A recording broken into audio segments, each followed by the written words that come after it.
Studios. I'm Nick Martin here along with Ryan Hoerger, and we're here to get you set for the Duke Notre Dame game this Saturday at 1 p.m. Now, if that sounds like deja vu, you're not crazy.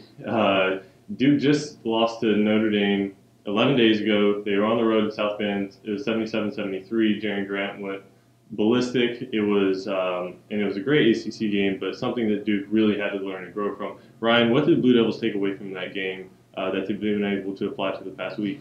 Well, Nick, the first thing was Duke built up a 10-point lead in the second half, and they watched it slip away down the stretch. They didn't make enough plays, especially on the defensive end of the floor. You mentioned Jerry and Grant. One of the things, the big takeaways for the Blue Devils was Jerry and Grant's really good. 23 points, 12 assists, 6 rebounds. He really did it all. 2 really clutch plays down the stretch at the end of the game to close that ball game out. So, but for Duke, it was that game was about missed opportunities. So a lot of missed layups and easy baskets for the Blue Devils early, and then the free throw line really hurt the Blue Devils. 10 of 20 from the charity stripe in that contest, and that's really what allowed Notre Dame to get back in the game and make a late run. Yeah, and I think what we're going to see this game, and I think obviously Grant's his stat line was pretty amazing. And his late game heroics really stood out for the Fighting Irish and for the nationwide audience that was watching. But for the Blue Devils, something that they can depend on is Jalil Okafor in the post, especially here in Durham. I mean, he's coming off, he seems like he puts up a double-double every night, but, the other night he has 14-9 and is an off night. Yeah. So tonight he's going to go try to go back against Notre Dame. There he had 22 points, 17 rebounds, and I think if they can keep feeding the ball through him, that'll be fine, but they've got to stop Grant. Yeah, definitely, Nick. Okafor was great in that game. He, after the game, he said he could have played better, and probably true, but his stat line speaks for itself. 22 points, 17 rebounds, pretty phenomenal performance. But like you said, Nick, Grant just stole the show.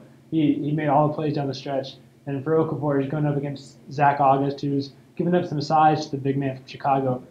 So he's going to have his opportunities to score in the post. He's got to take advantage. Yeah, and I guess when we're looking at the matchup of Grant versus the smaller Duke guards, and especially I guess with now Duke doesn't have Rasheed Sulan anymore. How do you have an answer to Grant, who has more than a few inches on Tyus Jones and Quick Cook? Yeah, definitely. I think one of the keys for the Blue Devils on the defensive end is going to be to get up in Jerry and Grant if they choose to go man.